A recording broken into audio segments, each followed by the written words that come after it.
ಬನ್ನಿ ಇವತ್ತು ನಾವು ಆಲೂ ಬಾಜಿ ಮಾಡ್ಕೊಳ್ಳೋಣ, ಅಂದರೆ ಬಟಾಟೆ ಬಾಜಿ. ಮೊದಲಿಗೆ ಒಂದು ಬಾಣಲಿಗೆ ಎಣ್ಣೆಯನ್ನು ಹಾಕಿಕೊಳ್ಳೋಣ. ಅದಕ್ಕೆ ಸ್ವಲ್ಪ ಸಾಸಿವೆ, ಜೀರಿಗೆ, ಬೆಳ್ಳುಳ್ಳಿ, ಅರಶಿನ,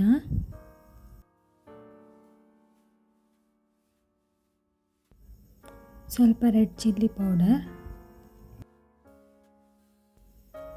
ಒಂದು ಈರುಳ್ಳಿ, ಒಂದು ಹಸಿಮೆಣಸಿನಕಾಯಿ, ಒಂದು ಟೊಮ್ಯಾಟೊ,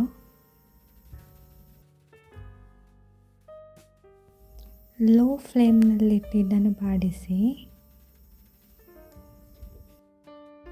ನಂತರ ಉಪ್ಪು ಹಾಕಿ ಬೇಯಿಸಿದ ಬಟಾಟೆಯನ್ನು ಹಾಕ್ಕೊಳ್ತಿದ್ದೇನೆ. ಇದನ್ನು ಚೆನ್ನಾಗಿ ಮಿಕ್ಸ್ ಮಾಡಿಕೊಳ್ಳಿ.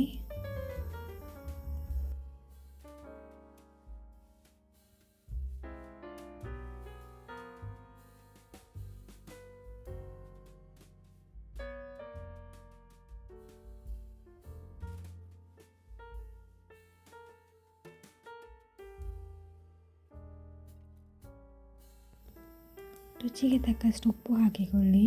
ಬಟಾಟೆ ಆಲ್ರೆಡಿ ಉಪ್ಪು ಹಾಕಿ ಬೇಯಿಸಿದ್ದೇವೆ, ಆದರೆ ಟೊಮಾಟೊ ಮತ್ತು ಈರುಳ್ಳಿಗೆ ಉಪ್ಪು ಬೇಕಿದ್ದರೆ ಹಾಕ್ಕೊಳ್ಳಿ, ಇಲ್ಲಾಂದರೆ ಪರವಾಗಿಲ್ಲ, ನಿಮ್ಮ ಇಷ್ಟ.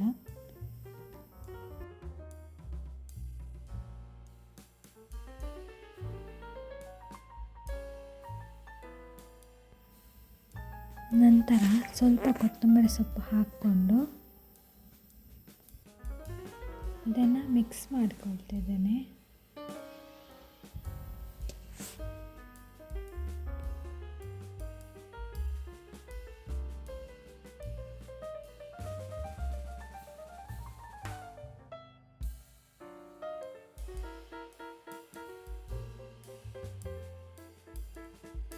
ಮತ್ತು ಗಾರ್ನಿಷಿಗೆ ಸ್ವಲ್ಪ ಕೊತ್ತಂಬರಿ ಸೊಪ್ಪು ಹಾಕ್ಕೊಳ್ತಿದ್ದೇನೆ. ಇಷ್ಟೊಂದು ಕೊತ್ತಂಬರಿ ಸೊಪ್ಪು ಹಾಕ್ಕೊಳ್ಳೋದು ಇದು ಆಪ್ಷನಲ್, ನಿಮಗೆ ಬೇಕಿದ್ದರೆ ಹಾಕ್ಬೋದು, ಇಲ್ಲಾಂದರೆ ಇಲ್ಲ. ಈಗ ನಮ್ಮ ಆಲೂ ಬಾಜಿ ರೆಡಿಯಾಗಿದೆ. ಇದನ್ನು ಚಪಾತಿಯ ಜೊತೆ ಅಥವಾ ದೋಸೆಯ ಜೊತೆ ತಿನ್ಬೋದು, ಅಥವಾ ಅನ್ನದ ಜೊತೆನೂ ತಿಂದ್ಕೊಳ್ಬೋದು. ನನ್ನ ಈ ಆಲೂ ಬಾಜಿ ರೆಸಿಪಿ ನಿಮಗೆ ಇಷ್ಟ ಆಗಿದ್ದರೆ ಲೈಕ್, ಶೇರ್, ಸಬ್ಸ್ಕ್ರೈಬ್ ಮಾಡೋದನ್ನು ಮರಿಬೇಡಿ. Thank you for watching. Bye. ಮುಂದಿನ ರೆಸಿಪಿಯೊಂದಿಗೆ ನಿಮಗೆ ಸಿಗ್ತೇನೆ.